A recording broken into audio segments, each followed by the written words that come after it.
এতিয়া বটলটো পানী সম্পূৰ্ণকৈ ভৰোৱা হৈছে। এতিয়া আমি বটলৰ ঢাকনটো টানকৈ মাৰি লওঁ আৰু বটলটোৰ তলৰ অংশত ফুটা কৰি লওঁ।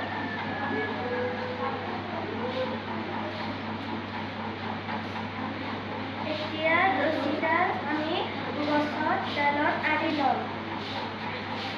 তাৰপিছত বটলৰ ঢাকনটো ঢিলা কৰি লওঁ।